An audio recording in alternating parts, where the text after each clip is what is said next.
Season's greetings, happy President's Day, and welcome to the season recap for the 2019 Collegeville season.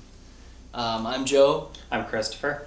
And we're here to belatedly kind of recap the 2019 season and kind of bring you up to date on some events that we see coming and also some predictions I think that we see on the way. Mm-hmm. And to start this off, we'd like to talk about some new recruits that have joined the team this year, and this is by no means an exhaustive list, but this is some notable people who've joined the team, and we're always looking for more people to join the team, but we want to recognize these people as people have been showing up for the runs. Yeah, so we have a Franta. I believe it's Brandon Franta. Mm-hmm. All right, good. We have Thomas Lertle, the Turtle, Justin Fursich, McCoy Benson, who's included in our new recruits and our departures for the year. And also, we can't help but welcome back DLS into the fold after a prolonged long layoff. Yeah. Also, Daisy and Jurley are kind of new folks on the women's team, and also I can't remember when Susie and Lindsay and Aaron started along with the rest of the crew, so welcome to all of those new women's members as well. Along with people joining the team, we've also had a few people say happy trails. McCoy joined the team, and he also moved out to Pennsylvania, and so he's doing his thing out there, and we're still hearing from him from time to time, meeting him at nationals and things like that, but he's mostly doing his thing out there. We've also had Nick Reichenbach decide that he's more of a citizen racer now, and so he's gone to Mill City to run with them a little bit, so happy trails to you, Nick. We've also had a really good racing year, a lot of really good performances, and we just like to run through things quickly so we can give people, their due for a lot of the hard work racing that they've done this year. Joe, you want to run them through how we did on the circuit this year? Yeah, well, with the disclaimer that you should always check the blog to find out the latest up-to-date performances. I'd like to throw out there Sam Friesen and Grandma's Marathon with, I think, was a debut or basically a serious debut, and ran a great time. Thomas Kennedy, Tom the Tank, or TK, who had been running for less than a year when he ran 2:34, I think, mm-hmm. at New York. And also Joe Coffey in the BK 5K. Also the women's team with their 1-2-3 finish at Living History Farm really dominated, and Lindsay Camp set an Iowa state record in the long jump off of the last kind of barrier. It was 24 feet when measured, and she also cleared Susie Hoops during the jump. Any other performances? Well, we should also mention, in any other year, Joe Coffey running a bunch of low fours would have been a big deal, but in this year it wasn't a big deal. We also sent a team out to nationals to run in the national meet, and they had a great performance on a really wet, rainy, it sounded like the most unpleasant race that I've ever heard of described. Yeah, like true cross country. I think is the way it's been described a lot. I think it was worse than true cross country. Yeah, ask Adam Brown how his shoes worked out. Yeah. So, but we sent a team to nationals for the second year running, which is in itself a really big achievement, and they also performed well. So we couldn't remember how they performed relative to last year, but we know they did a lot better than the first year. Yeah. So. Year one, you guys are always beating that performance. Yeah. We had some important changes in Collegeville in 2019, kind of reflecting changes with who the team is and the things we're prioritizing. The biggest change is we finally put the 1,000 by 1,000 to rest. 2 or 3 years ago, we had one of the most amazing performances in 1,000 by 1,000 ever. And in reflection, we decided that our hearts were really in doing as well as we could on the circuit last year. And so we just decided that's enough of the 1,000 by 1,000. So we miss it. You never say it's never coming back, but for now it's been laid to rest. I'm just excited to make some room for the Cider 500 on the circuit. That's what I'm really looking forward to. And we're not sure if cross country has been gone for 1 or 2 or 10 years, but cross country is still gone. Yeah, there was no cross country circuit again. We're hoping that at some point in its wisdom, USATF Minnesota decides to resurrect that. We've also had some important changes as far as a team structurally. Some of the younger guys are stepping up and taking a bigger lead and bigger role in leadership, and they are really excited about some new ideas for Collegeville and some new directions. And as one of the older guys, I'm really excited to have these young guns kind of running the show a little bit and letting them take Collegeville wherever they want to take it. So we're really excited to have those new structural changes for Collegeville. Yeah, and they've been carrying the team for the last 5 years, so makes sense. Oh, yeah, we're almost to 20 years as a team.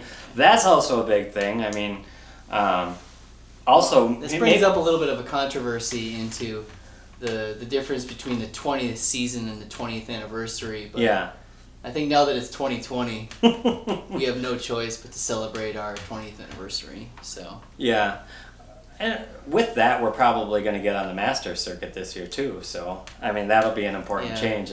You're am I jumping the gun? Right now, I'm predicting. Yeah, sorry. So let's we're focusing on the past right now, like most of our conversations that we have here in this group. Speaking of the past, let's recap the 2019 season. In not too many words, the human race, which is now known as the Irish Run, we were solid first place. Getting Gear, second place, also one of the most expensive races on the circuit relative to distance. The TC 1 mile, first place. BK 5K, first place. The track, one of the most exciting track meet finishes I've ever seen. First place.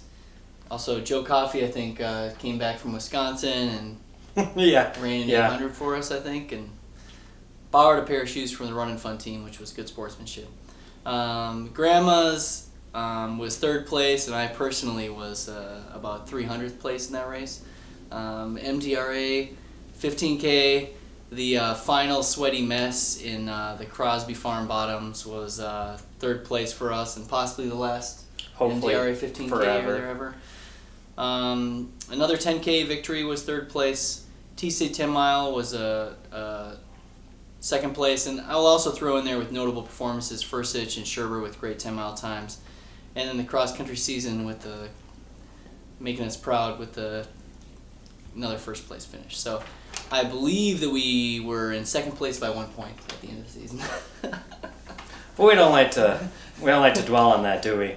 It was a good year. It was a great year. I think that's better than winning. Yeah. Run and Fun had to dig deep into their reserves to that was a good one. Find some guys at the very end. So,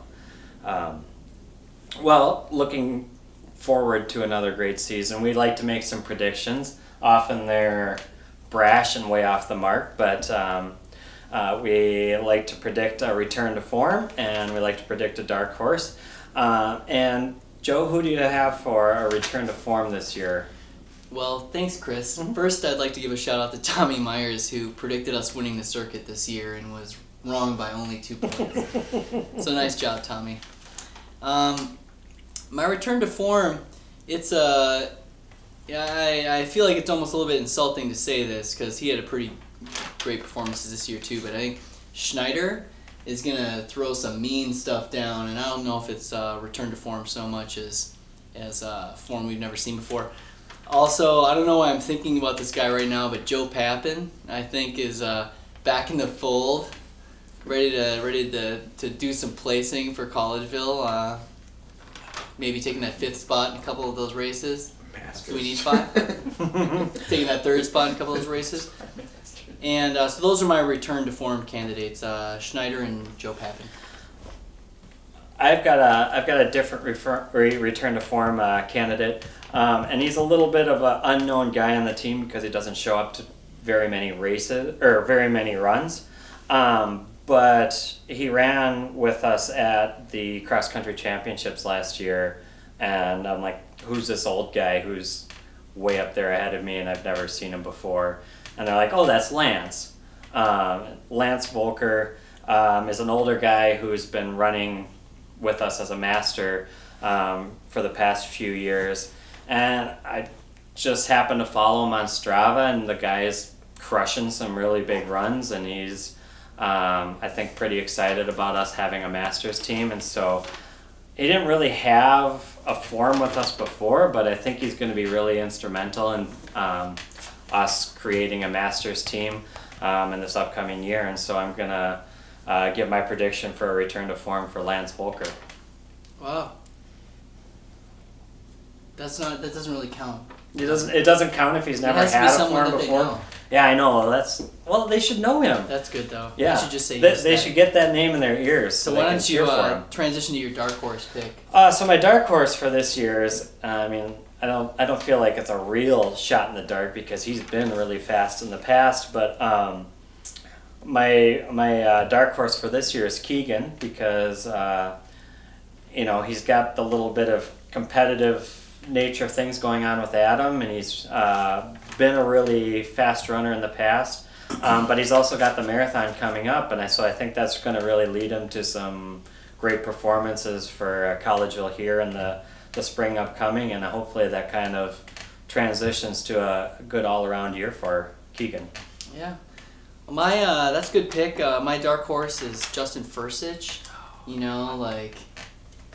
He's good, and I think maybe he's just a little quieter than a lot of people on the team or something like that, but I think he's going to have some good races this year. Also, I think the women's team, with the solid background that they've had for the last couple of years, and then some of our new people, I think that they're going to be placing on the top level of the circuit. So yeah, 100% agree with that. So that's my dark horse. And I think in terms of other predictions, it's been really fun kind of competing for first and second place in the circuit, but with this coming year and many of us turning 40, I think getting masters in the mix and allowing the Collegeville Masters team to reclaim our typical spot of third place on the circuit. Traditional third spot. Is maybe going for second, but more likely third. And also, going back to our roots of really being mean to each other about signing up for races and forcing people to run against their will, I think we're all looking forward to that, I think. Well, we appreciate you spending this little bit of time with us, and we hope that it's going to be a good year of racing coming up, and we hope that by the next time we sit down to do this meeting together, we've got some really great news to give to you, and yeah. Yeah, and thanks for having us, and considering all of the development and change we have in the team, we might be fired next year anyway, so good luck. I hope so. See you at the banquet in a couple weeks. Yeah. Good night.